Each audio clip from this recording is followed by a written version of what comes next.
안녕하세요. 이셀프 컴퍼니입니다. 이번 영상은 역량평가 탈락을 부르는 생각 두 번째 편으로 당연히 승진해야 한다는 생각이 어떻게 탈락을 초래하게 되는지 분석해보는 시간을 갖겠습니다.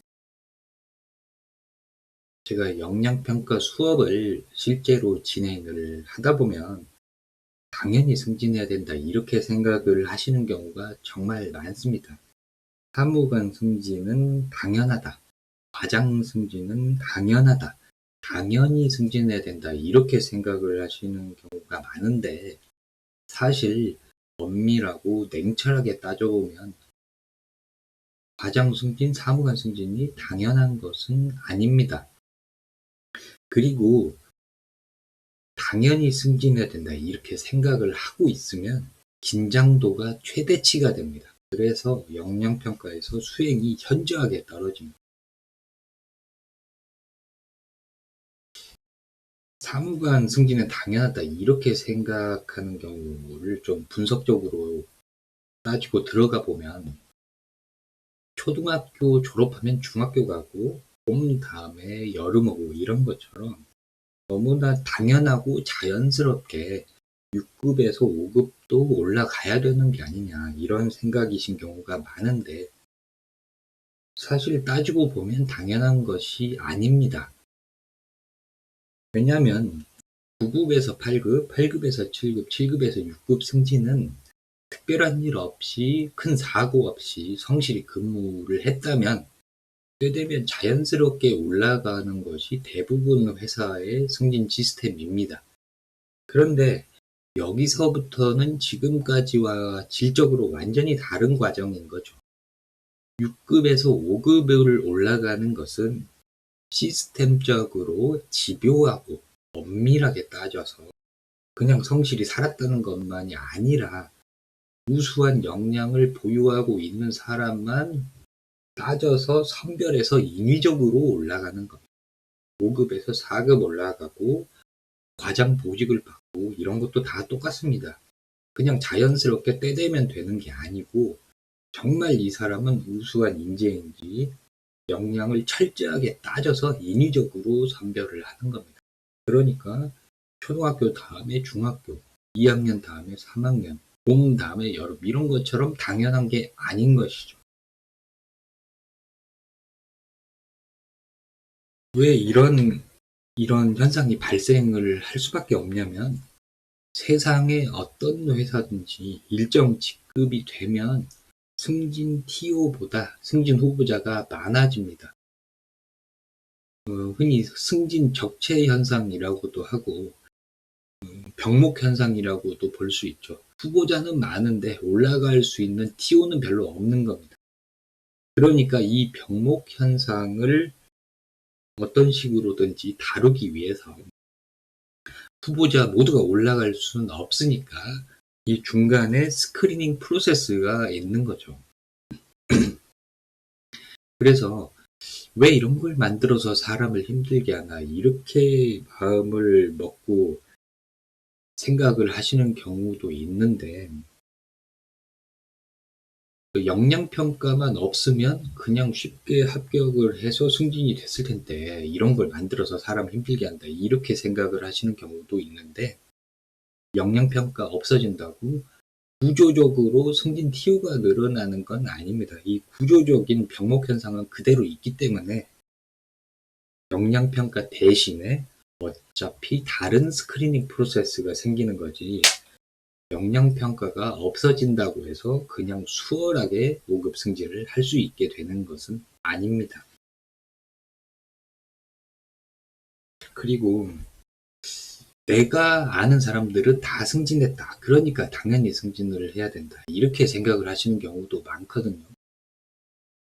통계적으로 따져보면은 전체 6급이라는 이 인구 집단 중에서 5급이 되는 사람보다 5급이 안 되는 사람의 N수가 더 많습니다.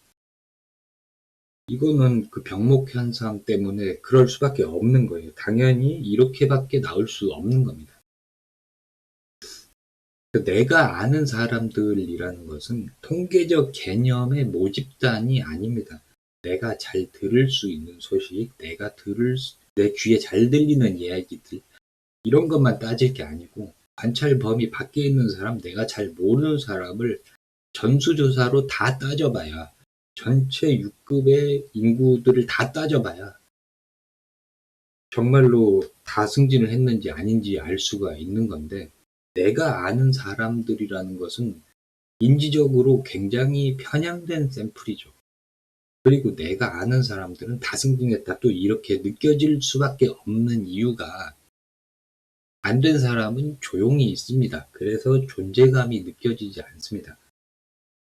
존재감이 느껴지지 않는다고 해서 통계적으로 없는 게 아니죠. 이것을 다 따져보는 것이 통계적인 개념입니다. 그러니까 다 승진했다, 그렇지 않습니다. 내가 다른 사람들 사정을 잘 모르는 겁니다.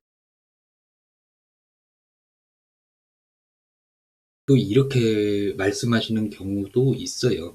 우리 회사는 역량평가가 패스페일 방식이어서 합격률이 50% 이상이다. 이런 경우에는 실제로 합격률은 50% 이상입니다. 그런데 생각해 봐야 될 지점은 다른 데 있습니다. 이 50% 이상의 역량평가 통과자를 다 사무관 승진을 시켜주는 게 아니라는 겁니다.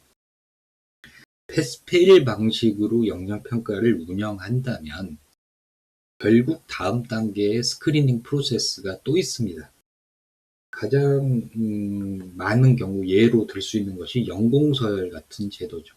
그러니까 역량평가를 통과하면 승진이 되는 게 아니고, 역량평가도 통과하고 다음 단계 스크리닝 프로세스도 또 통과해야 5급 승진이 되는 겁니다. 그러니까 패스페일 방식으로 50% 이상을 그냥 승진을 시켜주는 것처럼 느껴지지만 사실 그렇지 않은 거죠. 이거 조삼모사로 그냥 감추고 있는 거지, 패스페일에서 50% 이상 통과한다고 사무관 승진을 시켜주는 게 아닙니다. 이것은 착시 효과입니다.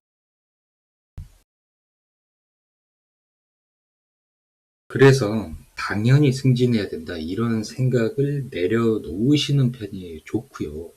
응시 경험이 있는데 떨어진 경우에 보면은 당연히 통과해야 되는데 통과하지 못한 나는 비정상이다, 어브노말이다, 이렇게 생각을 하시는 경우가 굉장히 많아요. 그리고 이 생각 때문에 괴롭습니다. 되게 막 내가 바보가 된 것 같고 불명예스럽고 생각을 하지만, 사실 통계적으로 따져보면 이건 노멀입니다. 역량평가 탈락은 충분히 발생할 수 있는 일입니다. 그러니까 자책이나 자기 연민으로 빠지기보다는 왜 떨어졌는지 이성적으로 논리적으로 분석해야 다음에 붙을 방법이 생기는 거죠. 당연히 승진해야 되고 떨어진 나는 비정상이고 이렇게 생각하고 있다고 해서 다음번에 사이길이 열리지도 않고, 비정상도 아닙니다. 정상입니다. 충분히 떨어질 수 있어요.